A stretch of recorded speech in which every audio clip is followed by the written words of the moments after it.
အဲ့ဒီမင်းကလေးကတကယ်ကိုလှတာပဲကိုလုံးကိုပေါရောစိတ်ထားရောရုပ်ရည်ရောပြည့်စုံလိုက်တာငါငငယ်ရွယ်နဲ့မတည်ခဲ့ရင်ကောင်းမှာပဲငါသာလူဖြစ်နေသေးရင်သူမကိုငါဇနီးဖြစ်ရအောင်ယူမှာဇာတ်လေးမစခင် channel လေးကို like and subscribe နှိပ်ထားပေးဖို့တောင်းဆိုပါရစေရှင်မောင်ခဏလောက်အနားယူပါအောင်လားပြီးမှထမင်းစားတာပေါ့ရပါတယ်ချစ်ရေမောင်လို့လေခဏဖြတ်လာအောင်မယ်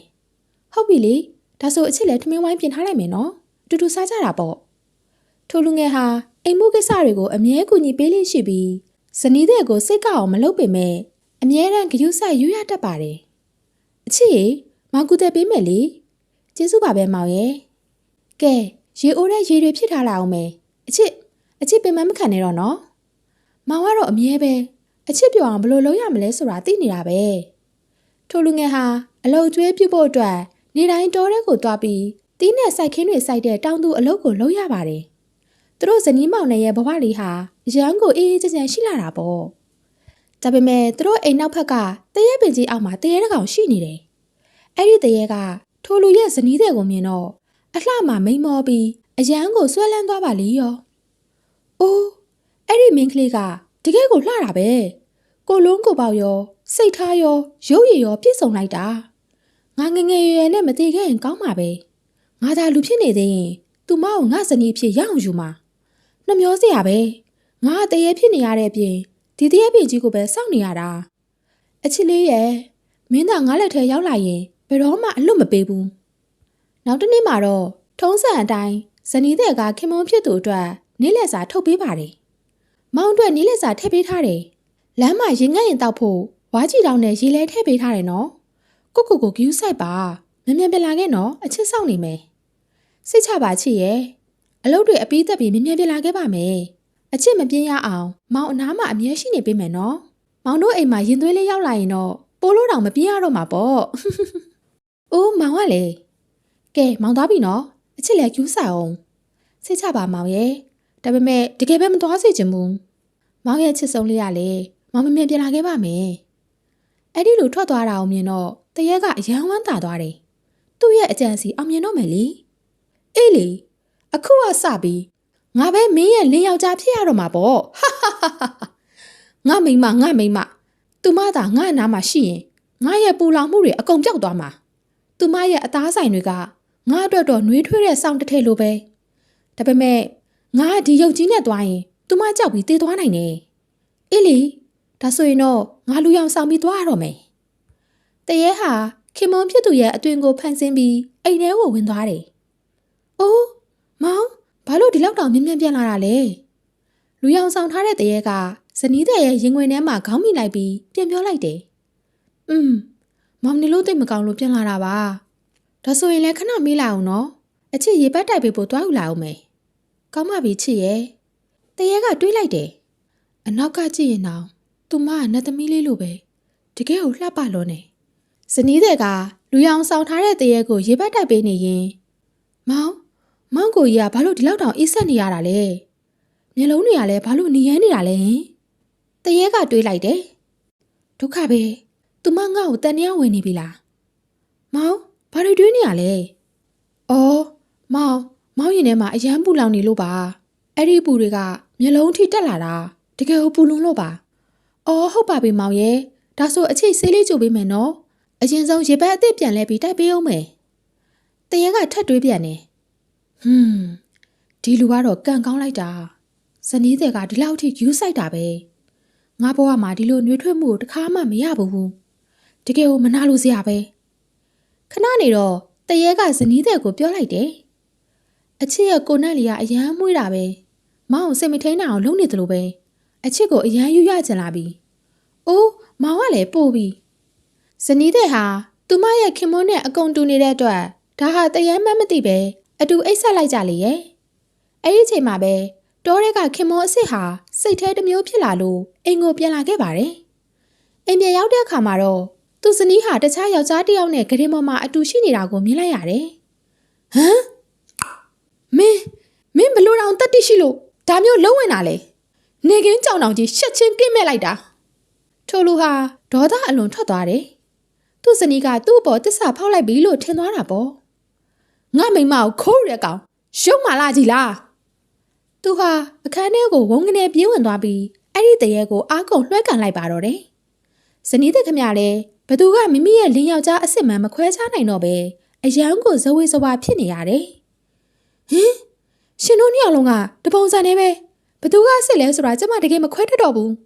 ဘာလို့ဒီလောက်တောင်တူနေကြတာလဲဟဲ့လူမင်းကဘသူမို့လို့ငါနဲ့တပုံစံနဲ့လာတူနေရတာလဲမင်းသာဘသူလဲဘလို့တက်တိနဲ့ငါအသွင်လာဆောင်ရတာလဲအချစ်ရေကိုကမင်းရဲ့ယောက်ျားစစ်ပါအချစ်ရဲ့လင်းယောက်ျားစစ်ကဒီမှာပါသူတို့နှစ်ယောက်စလုံးကအပြောဆိုအမူအရာကအစအကုန်တူနေတော့ဇနီးတဲ့ကဘသူကိုယုံရမှန်းမသိတော့ဘူးတော်ကြပါတော့ကျမတကယ်ခေါင်းချောင်းနေပြီဒီပြဿနာကိုဖြေရှင်းဖို့ဆိုရင်တရားရုံးသွားမှပဲရတော့မယ်ကောင်းပြီလေချစ်တရားမျှတမှုရှိဖို့တော့လိုတာပေါ့မင်းနဲ့ငါပဲအမှန်တရားကိုသိတာဆိုတော့ကဲတရားဆွဲလိုက်စမ်းပါငါဘာမှမကြောက်ဘူးဒါနဲ့သူတို့၃ယောက်ဟာရွာကတရားသူကြီးစီကိုတွားပြီးအဆုံးဖြတ်ခံယူကြတော့တာပေါ့ကဲမင်းတို့၃ယောက်မှာဘာပြဿနာရှိလို့ဒီကိုရောက်လာကြတာလဲအရှင်မင်းကြီးကျမတောင်းဆိုစရာရှိလို့ပါဒီလူနှစ်ယောက်ထဲကဘယ်သူကကျမရဲ့လင်းယောက်ျားအစ်စ်လဲဆိုတာဆုံးဖြတ်ပေးပါဦးသူတို့ကရုပ်ချင်းကတပုံစံနဲ့ပါပဲရှင်ခတ်သားပဲမင်းကလေးမင်းရဲ့ခင်မွန်ခွဲခြားနိုင်မယ်အမှတ်သားရောမရှိဘူးလားရှိပါတယ်ရှင်ကျမခင်မွန်ရဲ့လက်ဖွားပေါ်မှာမှဲ့အကြီးကြီးတစ်လုံးရှိပါတယ်ဟုတ်ပြီငါမှမှဲ့ရှိတာအမှန်ပဲကဲမင်းရဲ့လက်ဖွားကိုဖြန့်ပြစမ်းတရားသူကြီးမင်းနဲ့ရွာသူရွာသားအပေါင်းတို့ကြည့်ကြပါကျွန်တော်လက်မှာမှဲ့ရှိပါတယ်ကျွန်တော်ကအစ်စ်ပါအေးဟုတ်တယ် तू ကအစ်စ်ဖြစ်မှာဒါဆိုဟိုတယောက်ကဘာတူလဲနေအောင်ဗျကျွန်တော်လက်မှာလည်းမှဲ့ရှိတာပဲဗျတရေကအတုခိုးပြသည်အိုးအဟောစရာပဲတရားသူကြီးမင်းနဲ့လူကြီးမင်းတို့ခမညာတရားမျှတစွာဆုံးဖြတ်ပေးကြပါအောင်ရွာတရားသူကြီးဟာဘာသက်သေးမှရှာမရတဲ့အတွက်အဆုံးဖြတ်မပေးနိုင်ပဲဖြစ်နေတယ်ဒုက္ခပါပဲနှစ်ယောက်လုံးကအကုန်တူနေတော့ငါလည်းဘယ်လိုလုပ်ရမလဲမသိတော့ဘူးဟုတ်ပါပဲတရားသူကြီးတောင်မခွဲနိုင်ရင်ကျမတို့ဘယ်လိုလုပ်မလဲဒီလိုဆိုရင်တော့မင်းတို့ပညာရှိတရားသူကြီးကျုပ်စီကိုသွားမှပဲရတော့မယ်။ तू ကအရမ်းညံကောင်းတယ်။ဒီလိုခက်ခဲတဲ့အမှုတွေကိုအများကြီးဖြေရှင်းပေးဘူးတယ်။ဒါဆိုရင်တော့မျှော်လင့်ချက်ရှိသေးတာပေါ့။ဒါနဲ့သူတို့အမှုကိုပညာရှိတရားသူကြီးကျုပ်စီပို့လိုက်ကြတယ်။ပညာရှိကြီးကတော့တစ်ချက်ကြည့်လိုက်ရုံနဲ့တင်တယောက်ကလူရောင်ဆောင်ထားတဲ့တရေဆိုတာသိလိုက်တာပေါ့။မင်းကငါမျက်စိကိုလာလိမ်လို့မရပါဘူး။တရေဆိုတာမျက်စိတငယ်အိမ်မရှိဘူး။ပြီးတော့မျက်လုံးတွေကလည်းလူသားတွေထက်ပိုပြီးနေရဲနေတတ်တာပဲပညာရှိကြီးဟာတရေကိုဖမ်းဖို့ပရိယာတစ်ခုသုံးလိုက်တယ်သူကစပွဲပေါ်မှာပလင်းတစ်လုံးတင်လိုက်ပြီးပြောလိုက်တာကကဲမင်းတို့နှစ်ယောက်ထဲကဘသူကအစ်စ်လဲဆိုတာသိဖို့လွယ်လွယ်လေးပဲဘသူကပဲဖြစ်ဖြစ်ဒီပလင်းထဲကိုဝင်ပြနိုင်တဲ့သူဟာလင်းယောက်ျားအစ်စ်ပဲခင်မိုးစစ်ကတော့တွေးလိုက်မိတယ်တွားပြီငါတော့ရှုံးပြီငါလူသားတစ်ယောက်ဖြစ်နေတာဒီပလင်းသေးသေးလေးတွေဘယ်လိုလုပ်ဝင်နိုင်မှာလဲအဲ့ဒီချိန်မှာတရေကတော့အယမ်းပျော်သွားတယ်။သူကလေးလိုမျိုးကိုရောင်ဖြောင်းနိုင်ကိုကျုပ်နိုင်တာကိုဒါမျိုးကတော့ငါ့အတွက်အစ်စ်ပေါ့။တရေကရီလိုက်တယ်။တရေဟာချက်ချင်းပဲကိုကျုပ်လိုက်ပြီးပလင်းထဲကိုခုံဝင်သွားပါလေရော။ပညာရှိကြီးကချက်ချင်းပဲပလင်းဖုံးကိုပိတ်ပြီးတစိမ့်ခတ်လိုက်တယ်။အခုတော့တရေဟာထွက်မပြေးနိုင်တော့ဘူးပေါ့။လှုပ်ပေးငါ့ကိုအပြစ်ထုတ်ပေးစမ်းတရေဟာပလင်းထဲကနေဒေါသတကြီးအော်ဟစ်နေပေမဲ့ဘသူမှမလွတ်ပေးကြတော့ဘူးအမလေးကြောက်စရာကြီးကြည်စမ်း तू ကတရေကြီးဖြစ်နေတာပဲရွာသူရွာသားတွေကလည်းအော်တုံလှုပ်ကုန်ကြတာပေါ့တရားသူကြီးမင်းကတကယ်ကိုညံကြီးရှင်ပဲကျွန်တော်တို့တကယ်ကိုကြည်ညိုလေးစားပါတယ်တရားမျှတတဲ့ဆုံးဖြတ်ချက်ကြောင့်ဇနီးမောင်နှံနှစ်ဦးဟာပညာရှိကြီးကိုအထူးကျေးဇူးတင်ကြတယ်ခင်မောင်ဖြစ်သူဟာလည်းဝမ်းသာအားရနဲ့သူ့ဇနီးကိုပြေးဖက်လိုက်တာပေါ့အချစ်ရေကိုတို့ပြန်ပေါင်းဖက်ရပြီနော်မောင်ရဲ့အချစ်တောင်းမှန်ပါတယ်မောင်မမှတ်မိခဲ့လို့မဟုတ်တာချစ်ရဲ့ကိုကပဲတောင်းမှန်ရမှာပါအချစ်ကကို့ပေါ်သစ္စာဖောက်ချင်လို့မှမဟုတ်တာအဲ့ဒီနောက်မှာတော့သူတို့နှစ်ဦးဟာအရင်ကထပ်ပို့ပြီးချစ်ခင်ခင်နဲ့ပျော်ရွှင်စွာနေထိုင်သွားကြပါတော့တယ်ပညာရှိကြီးကတော့တရေပလင်းကိုချောင်းထဲပစ်ချလိုက်ဖို့အမိန့်ပေးလိုက်တယ်ဒီပြစ်ဒဏ်ကမင်းနဲ့ထိုက်တန်ပါတယ်ချောင်းအောက်ချင်မှာပဲသွားနေပြီတော့တရေစုပ်ငါတော့ဒုက္ခရောက်ပါပြီတော်ပါသေးရဲ့လေအနည်းဆုံးတော့သူမနဲ့ပထမဆုံးတညထိတွေ့ခွင့်ရခဲ့လို့ထို့သောဖြင့်အဲ့ဒီတရေဟာချောင်းအောက်ချင်မှာပဲထာဝရနေထိုင်သွားရပါတော့တည်း အချိန်ပေးပြီးကြည့်ရှုနားဆင်အားပေးခဲ့ကြတဲ့ပရိသတ်တဦးကြီးစီတိုင်းကိုကျေးဇူးအထူးပဲတင်ရှိပါတယ်ရှင်ဒီဇလန်လေးကိုကြိုက်နှစ်သက်တယ်ဆိုရင် channel လေးကို subscribe လုပ်ထားဖို့တောင်းဆိုပါရစေရှင်